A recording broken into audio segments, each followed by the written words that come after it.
Dear students, good morning. आइए आज आप वर्कशीट नंबर 48 को डिस्कस करते हैं। आज का आपका टॉपिक है उत्तक का दूसरा पार्ट है जटिल स्थायी उत्तक। जटिल स्थायी उत्तक के बारे में हम आज डिस्कस करेंगे। तो सबसे पहले होता क्या है ये इसके बारे में पढ़ते हैं।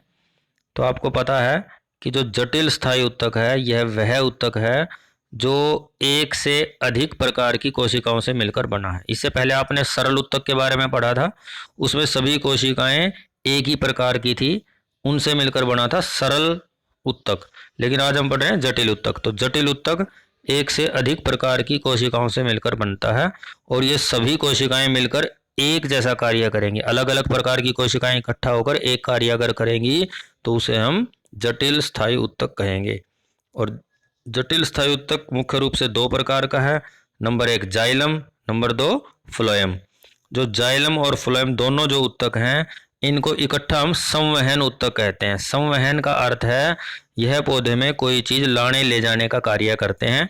जैसे अगर हम जाइलम की बात करें तो जाइलम उत्तक पौधे में जल और खनिज दो चीजों को लेकर जाएगा। तो पौधे के तने को आपको पता होगा, तना जो है उसमें कुछ पाइपें होती हैं, नलियां होती हैं जिनमें से जल चलता है, पानी बोलते हो आप जिसको।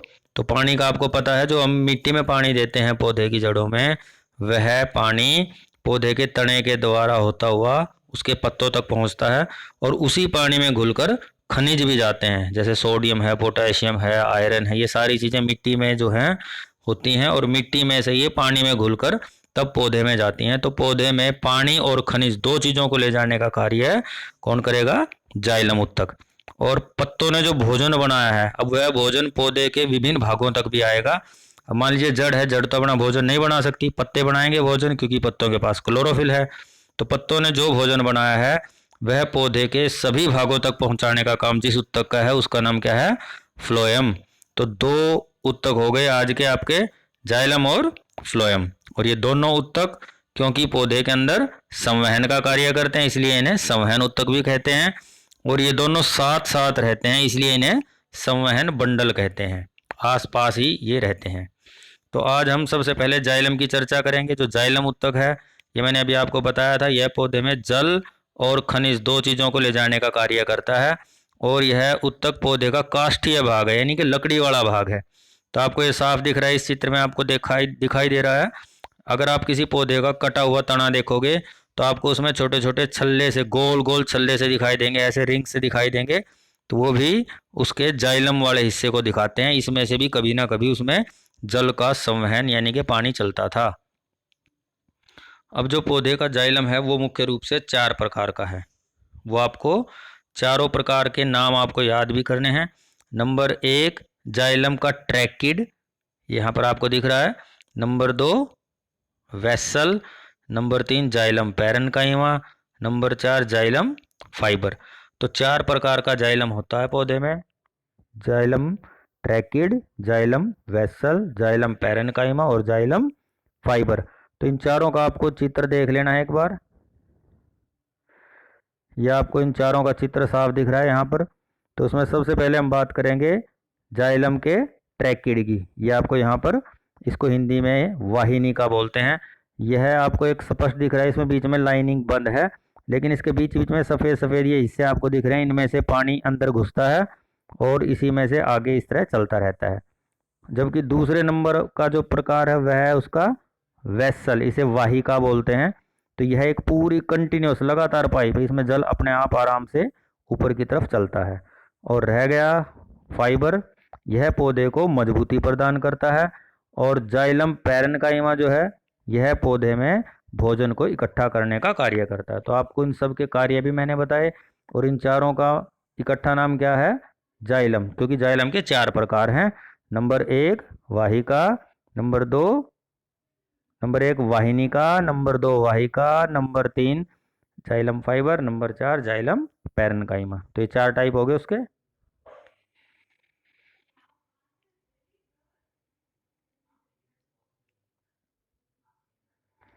अब इसके बाद आपको इन चारों के मैं कार्य एक बार फिर से बताता हूँ। और एक विशेष बात, इन चारों में से जो तीन इसके भाग हैं वो तीनों मृत माने जाते हैं। एक ही इसका भाग सजीव है, वो है जाइलम पैरेन्काइमा। बाकी जो 3 पार्ट मैंने आपको बताए हैं वो तीनों इसके मृत भाग हैं। तो जाइलम के टोटल 4 भाग थे, 4 में से एक सजीव है जिसका नाम जाइलम पैरेन्काइमा है और 3 भाग इसके मृत हैं। तो वाहिनिका और वाहिका जो 2 भाग मैंने बताए थे उनकी कोशिका भित्ति मोटी है और ये दोनों नली के रूप में, आपको मैंने अभी दिखाया था, पाइप के रूप में दोनों पाए जाते हैं। ये आप यहाँ पर देखिए ध्यान से, आपको दिख रहा है यहाँ पे ये जो दोनों पाइपें हैं शुरू वाली, ये जो दोनों पाइपें हैं, ये देखिए ये नंबर 1 पाइप और ये नंबर 2, यानी कि जो दोनों पाइप हैं ये पौधे में पानी ले जाने का कार्य करती हैं। इसके बाद हम बात करते हैं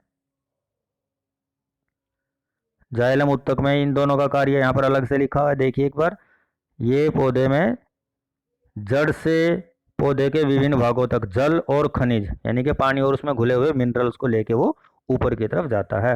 अब उसके बाद जाइलम फाइबर का क्या कार्य है? जाइलम फाइबर को हम स्क्लेरेन्काइमा भी बोलते हैं। यह पौधे में दृढ़ता प्रदान करता है और जाइलम पैरेन्काइमा भोजन का संग्रह करता है। यह आपको जो पौधे में संग्रह करता है मैं आपको बता चुका हूँ। ये जाइलम पैरेन्काइमा संग्रह करता है भोजन का, और ये जाइलम स्क्लेरेन्काइमा या जिसको हम फाइबर या रेशा बोलते हैं, यह पौधे को दृढ़ता प्रदान करता है।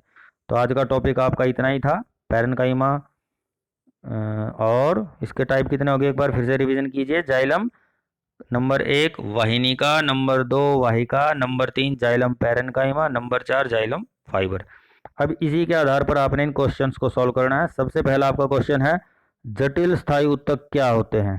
तो जटिल स्थायी उत्तक शुरू की आपके 2 लाइनों में मैंने बताया था, ये यहाँ पर आपको दे रखा है। जो एक से अधिक प्रकार की कोशिकाओं से मिलकर बने होते हैं, ये सभी कोशिकाएं मिलकर एक विशेष प्रकार का कार्य करती हैं। यह 2 प्रकार का होता है, नंबर 1 जाइलम उत्तक, नंबर 2 फ्लोएम उत्तक। इसके बाद नेक्स्ट क्वेश्चन पे आइए। संवहन उत्तक और संवहन बंडल क्या होते हैं? ये बड़े ध्यान से करना है आपने। सबसे पहला आपका संवहन उत्तक। तो संवहन उत्तक का अर्थ क्या होगा? ऐसा उत्तक जो उत्तक पादपों में जल, खनिज और भोजन का संवहन करते हैं, इसलिए इन्हें संवहन उत्तक कहते हैं। तो आपने क्या लिखना है, यहाँ से शुरू करना है। जाइलम उत्तक और फ्लोएम उत्तक, ये दोनों उत्तक पादपों में जल, खनिज और भोजन का संवहन करते हैं, इसलिए इन्हें संवहन उत्तक कहते हैं। और दूसरा संवहन बंडल क्या होते हैं? तो आपको यहाँ से करना है, पादपों में यह उत्तक सामान्य तौर पर साथ साथ स्थित रहते हैं, इसलिए इन्हें संवहन बंडल कहते हैं। तो आपका यहाँ तक का जो उत्तर है यह आपका दूसरे क्वेश्चन का उत्तर हो गया। उसके बाद आपका थर्ड क्वेश्चन है जाइलम उत्तक के 4 भागों के नाम और उनके कार्य लिखिए। तो आपको चारों भागों के नाम ये यहाँ पर लिख रखे हैं। Xylem tracheid number 1, number 2 xylem vessel या वाहिका, नंबर 3 जाइलम पैरेन्काइमा और नंबर 4 जाइलम फाइबर। अब उनके काम आपको लिखने हैं। तो काम आपके कहाँ से लिखोगे? ये नीचे अलग से कार्य दिए हुए हैं। नंबर 1 वाहिका और वाहिनिका जड़ से पौधों के विभिन्न भागों तक जल और खनिज का ऊर्ध्वाधर यानी कि नीचे से ऊपर की तरफ संवहन करते हैं। नंबर 2 आपने जाइलम फाइबर का काम मैंने आपको बताया था, यह पौधे में दृढ़ता प्रदान करता है। नंबर 3 जाइलम पैरेन्काइमा, यह भोजन का संग्रह करता है। तो आपको इन चारों के अलग अलग कार्य लिखने हैं। और लास्ट क्वेश्चन है जाइलम में कौन सी कोशिका जीवित होती है?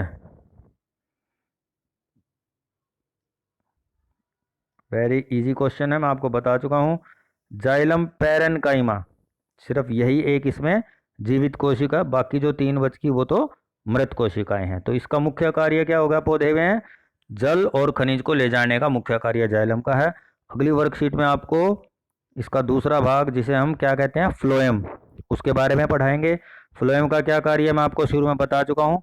यह भोजन का संवहन करवाता है, क्योंकि जो ऊपर पत्तों ने भोजन बनाया है उसको पहुंचाने का काम फ्लोएम का है और नीचे से जल ऊपर पहुंचाने का काम जाइलम का है। तो आज का टॉपिक इतना ही है। उम्मीद है आपको सारा समझ आ गया होगा।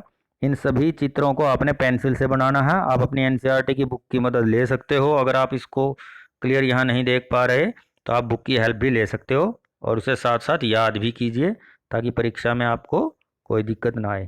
Thank you very much.